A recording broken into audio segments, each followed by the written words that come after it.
for us, if you're going to go get great people in a consulting business, right, which is what we offer, you have to invest in recruiting so you're not codependent on applications. If you have to hire from an applicant pool and you can't go after the best and brightest, you'll never have the best and brightest. You'll just accidentally have the team you have instead of purposely getting the team you want. So we do a really good job, I think, on hiring the right people.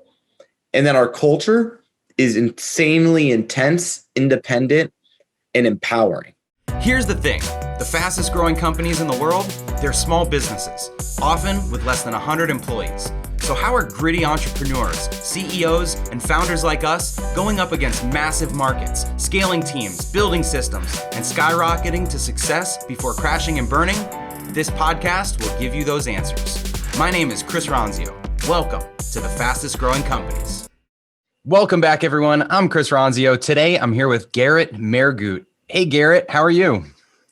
Good. Thanks for having me, Chris. Excited to be here. Yeah, thanks for coming on to chat. So tell us about what you do. You are the co-founder and CEO of Directive. What is Directive all about? Yeah, essentially we do performance marketing for SaaS companies. I don't do much. I got a lot of people around me that actually do most everything. I just try to help them out where I can. But yeah, man, it's pretty crazy. So we mostly do SEO, paid media, and creative for software companies. Yeah.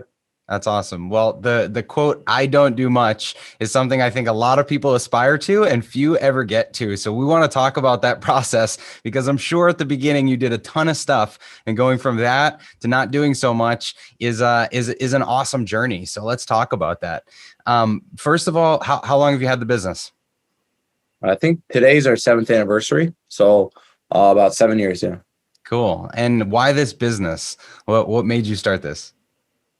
I don't really know if I really even tried to start this. It just kind of happened, So I'm not I don't have some cool story. I never really worked anywhere full time. I just this was my only full-time employer, I think, actually ever. So I just kind of I was on Fiverr selling $5 social media calendars. And then I had a couple clients paying $200 a month. And then we kind of just started. Yeah, that was about it, to be honest. Yeah. So just, Bootstrapped, Hustler, Fiverr, selling like tiny little jobs. How did it start to pick up from those early days? Like when you think back to the your first 6 figures with the company, what was that like? Yeah, I mean, when we were doing it, we never intended it for any, I don't know if but I never intended it to be small. I wasn't doing it as a lifestyle. I wasn't doing it for any other reason than trying to build the largest performance marketing shop in the world. That was it. So from day one, I treated it like that. And that's still how I treat it today. And I haven't stopped once the whole time.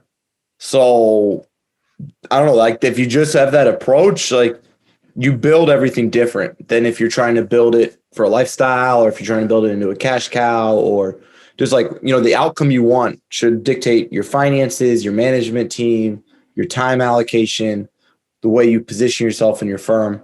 So I always just wanted to try to be the biggest company I could be, because my passion is challenging myself as a leader, and running a small company is not a challenge, in my opinion, as a leader. Trying to take a culture and then constantly refine that culture, and then be able to maintain or improve that culture through middle management and scale, that to me is a challenge, compared to just me deciding to be a fractional CMO for 2 companies and charge them $25,000 a month. Yeah, there's a lot of ways to make money, but it's not necessarily a challenge as a leader or as a person. So you like the challenge of building a business, which is obvious because you went from the numbers I saw were 16 employees to now you've got 55 in just the last few years. So you've been pretty intentional about building a team around you to support you. What do you think makes your business special? What's the secret sauce that's let you multiply over the years? To be honest, I think we just have a really unique culture. We're still really bad at a lot of things internally, and we got to get better. We don't have great documentation yet. We're working really hard on that. We don't have a lot of things. What we do really, really well is we hire top performers we have three, like right now I have two full-time recruiters, for example, in-house. Mm. So we really put talent on the pedestal. Like our flywheel effect, right? If you want to go Jim Collins on this, starts with people. And a lot of people say that, but then they don't fund that department. So you're not actually saying, you're kind of full of it, right? Like, so for us, if you're going to go get great people in a consulting business, right, which is what we offer, you have to invest in recruiting so you're not codependent on applications. If you have to hire from an applicant pool and you can't go after the best and brightest, you'll never have the best and brightest. You'll just accidentally have the team you have instead of purposely getting the team you want. So we do a really good job, I think, on hiring the right people. And then our culture is insanely intense, independent, and empowering. That's what we do. Like everything else is, and then we just try to not give them more than 6 accounts. Like give them a couple accounts, Yeah. and then we pay them on a percent of revenue. So you're inspired to manage it. As an operator here, you get commission. It's very unique in the services business. So everything is built in this culture to empower top front. I built it for if I worked in my own company, what would I want? And that would be freedom, world-class accounts, budget, and high expectations. And that's it. Man, there's so much we can unpack there. So first, I love that you have 2 recruiters with 55 people. And we honestly, we have a 3-person people team. 2 of them are recruiting all the time. And that investment in finding people and empowering people, you're right. It's something I think almost no one does. So how early in the business did you make that investment? When did you hire the first recruiter? Not early enough. I think like 6 months ago. Oh, wow.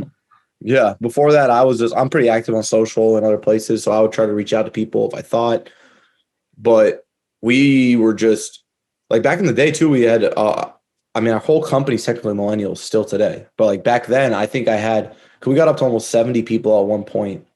When we were a little bit serving smaller accounts. And so you needed more personas. We also had a different operating model. So we used to service accounts with 3 people. Now it only takes 1. And sometimes 2. So we lowered headcount, and instead of putting more people on account, we went after better talent. So in agencies, it's not normal to have like our minimum requirement is 5+ years experience in just SEO or just paid media. Most agencies have like junior level talent. Yeah. We don't. We used to. So we only have senior level talent, and we pay them all really well.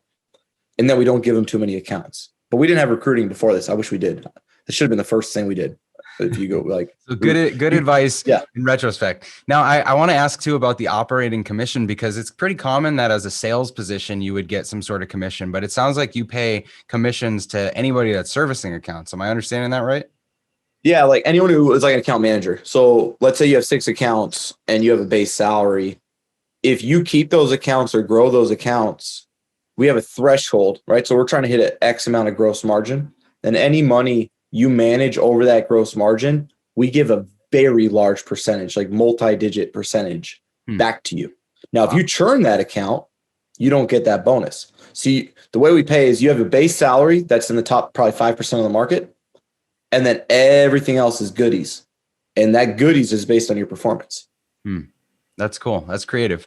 So going back to the beginning, you said you wanted to build, this world-class, largest performance marketing company in the world. So who were your first hires? How did you start out of the gates with a team that helped you do that?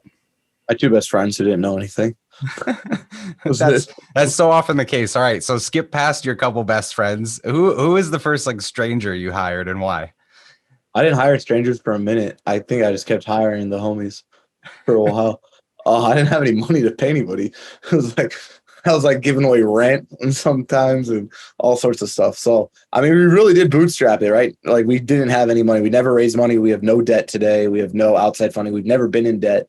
So no, we didn't really make strategic hires till like recently. We just promoted internally for the most part. And then, we still I'd say like recent, we found a really top CFO in the space, brought her on. I found a really talented head of sales development, brought her on.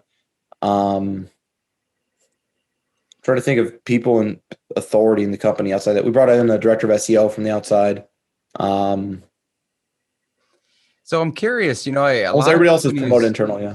A lot of companies go through this where you hire from your pool of friends or your close network. And then at some point, either they're not working out, you have issues with friendships, or you start to introduce outside talent, or your inside people are not performing at the level to be promoted. I'm sure you've had some of those issues. Have there been challenges along the way? Oh yeah. I mean, everything's hard about it. But the bigger your company gets, the fewer people you can trust. Hmm. So if you push out the only people you trust because they're not good enough, you'll have a bunch of good people, but do they have your back? Is your culture the same? Because we have this misperception in business that I've fell for, which is that company that's bigger than you, that you respect, their managers are better than your managers. And that's bullshit. What usually happens is they come from their big company, they don't mix with your culture, your current team feels devalued, and you make mistakes. And that's what I did. I tried to bring in multiple VPs while I had the best VP I could have had right already in front of me, and I just didn't value what they could bring compared to what I thought the others could bring. But the truth is if you have an intense culture that values excellence, you're already unique. And so, like, people who fit a standard of excellence is more valuable than people who have experience operating something larger. And it's just really hard to recreate your values from the outside in. So what have you done to be intentional about articulating those values that you and the early bunch shared as you've brought in some of these outsiders? Yeah, I mean, I run something called Directive Daily. So every single solitary day from 10:30 to 11, I have office hours. Anybody can come talk with me. And then we do company all hands every month. We do intense quarterly planning and OKRs, and and then we do all hands. Yeah, meeting every week. So it's pretty intense. Yeah, love that. You need that structure as you're growing, especially if you want to keep it such a tight knit culture like it sounds like you have. Was there a point along the way where you felt like you weren't sure if things were going to work out, where you doubted the growth or anything like that? No, never. No, I mean, we're like, I don't know. For me personally, I've always been able to do what I set my mind to. And I haven't distracted my mind from this. So I never really worried about this, to be honest. Like, if you just go at it 100% every single solitary day, you'd be amazed at what you can do. Like, I have a belief that the only thing that can stop us is ourselves. And that's so. If you've had to pinpoint, then, as the business has just kind of multiplied over the years, is there a service that you spun up that you provided? Is there a shift that you made to how you work with people? Is there a connection that you got that really was a turning point for the business? We just play the hits, man. Like, I think we all know what we're supposed to do. It's just a lot of us don't actually do it. You know what I'm saying? Like, we niched into a vertical that we were like, everything we did in our business story is just like, all I do is read, right? So all I do is read books and they're like, do this. And I'm like, oh, that sounds smart. And then I do it, right? Like, I know it's like, I legitimately, I try to read about 2 hours a day right now. And I've been doing that for years. And so I go through like books almost weekly, right? And I just came up with a motto called learn, engage, create. The concept was if I could learn something new every day and engage with it, I could create more value for myself and for my customers. And so essentially what I mean by that is like, yeah, everything we're doing is just trying to like follow best practices and then put a spin off and then modify that best practice to fit our culture. So like we asked ourselves, hey, what clients pay us the most? Which clients do we like working with? Which clients have the best margins? And it was like B2B, B2B, B2B. And I was like, cool. So it became B2B. Then we got into B2B and we had some big like manufacturers like Pelican Cases and big paper conglomerates, some random like B2B manufacturers. This is only like a real small percent. So then we looked at it again and we said, cool, of our B2B clients, who pays us the most, who has the best margins, all this stuff. I'm like, wow, we have a lot of SaaS clients. And we said, cool, who's the biggest SaaS player in the space? We looked around, I was like, oh, it's already us. All right, why don't we just say we're SaaS? And so like, you know what I'm saying? Like a lot of business is just being okay with never like me. I never think anything is concrete. So like I'm constantly trying to optimize every part as I get new information. So For a lot of people, that seems like a lot of change. For me, it's just honing in the vision, the mission, the value prop. And so we haven't really experimented with a ton of services. Most of our services have always been recurring. Most of our services were complementary. So if you sold this, you could sell that. And ideally, you could sell it to the same person, but pull from a different budget, right? So like, as long as you start using common sense with everything and just stay consistent, that's really all we're trying to do. It's nothing honestly that crazy. It's just like hire better people, give them fewer accounts to work on, like incentivize them, service one customer really well, and then expand services to that same customer, but try to pull from different budgets. Like, I know it sounds like silly, but it's just all, I think, really just focused, basic, try to pursue excellence kind of stuff.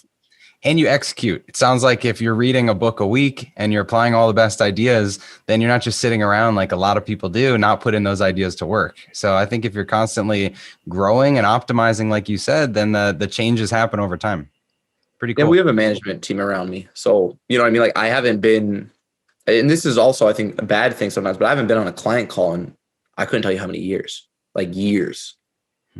So I have all these people around me who run the day-to-day, and they're all better at it. Like, I'm a builder, and I recognize that myself. I'm not an operator. I don't want to operate. I don't like operating. And so I hire operators around me, and I focus on building. And was that a skill you've always had, or is that something you learned along the way? Because I know delegation and handing off areas of the business is something a lot of people struggle with. So how have you handled that? I was raised in a German household. I don't know what to say, man. Like, I'm not like for me, what I mean by that is like, I was raised, like, my dad was a craftsman and then became a missionary. So like, I came from like that background where blue collar, but like custom cabinets. So like everything was like to like perfectionism. Now, I'm not a perfectionist, I wouldn't say, but I have a very high standard of excellence. So you have that. And what I found is people gravitate towards leaders who make them better through being around them. And so what I try to do is hold everyone around me to the standard of being the best version of themselves while I'm trying to do the same. And then I don't struggle with trusting them because I have this thing of like, I can tell someone what to do, but not how to do it. Because if you tell people how to do things and what to do, now they hate you. And so I just try to give them focus. If I think something's valuable enough that it makes the company money, I try to strip away the other things so they can do that one thing. I know it sounds like it's all just like basics of like, I guess, working with people. I don't know. Like, I just love that kind of stuff. Oh, I love that. It's specialization. Like what you just said is narrow down what people do, have them work with fewer clients, go deeper with their existing clients, and then trust your people. So all great advice. What's next for you guys? What are you excited about right now? Or what are you working on now? Yeah, we're trying to deal with like a whole new level of scale. I think we're trying to onboard 40 accounts a month. So that's a little tough. So we're building out a lot of new like business units for onboarding, training team members, product excellence, separating services from product so that we can optimize product. You know, every agency, every professional services firm I've ever seen, they lose their soul when they grow. They won't admit that to you. They won't tell you that, but in their heart of hearts, they know. They know that the best team, they put on their best accounts, and that their best team's great, and the rest of their team's average. People don't tell you that, but that's the truth. When you work with an agency, there's an A team. And if you're an A client, you get the A team. If you're not an A client, you don't get the A team. So all those case studies are not from the B team. They're from the A team. And every agency does this to everybody. It's the truth. And what I'm trying to do is make sure that all we have is an A team. But the only way you can do that at that type of scale where you're hiring 13 people every 2 weeks and onboarding 40 accounts is if you can invest insane amounts of money in product excellence training, middle management, and deliverable. So that's really what we're doing right now, is trying to build ourselves for that type of scale and then optimize as we go. I love it. Well, like you've said throughout, you've got to invest in people, invest in finding the right people, invest in paying people well, invest in trusting those people, invest in culture, invest in training and onboarding. So it sounds like you're doing all the right things and they're evident in your growth. So congratulations. If people want to connect with you or your company, where can they find you? Yeah, it's directiveconsulting.com. If you're a marketer, especially in software, you want to learn about how to do SaaS marketing, we have a free Slack group called Society. So feel free to join that. It's I literally am on there personally. You can DM me any question you have. You can DM anyone on our growth team. We have a really, really talented marketing team in-house. Really robust tech stack, really capable team running exceptionally advanced campaigns. And so if you want to know really how to do anything at that level of like advanced ABM targeting, firmographics, value props, like how to scale paid social, like we have a really cool team and we answer all the questions there totally free of charge. And so the SaaS marketers in there are great too. And me, you can follow me on Twitter or LinkedIn. If you have ever questions, just hit me up. Yeah. Amazing. All right, everyone. Garrett, Mehrguth, thank you so much for being here. Directive Consulting, check them out. Like he said, invest in your people, invest in your process, and go follow along what they're doing if you're into SaaS marketing. Hopefully, you can borrow a page from Garrett's playbook as you build your own. Garrett, thanks a lot for being here. Thanks, Chris. Hey, thanks for listening to the Fastest Growing Companies podcast. If you like this episode, be sure to subscribe and leave a review. If you found the information helpful, share it with your friends and family that can benefit from it. You can also find Trainual's company account at Trainual, just like a training manual. We'll see you next time.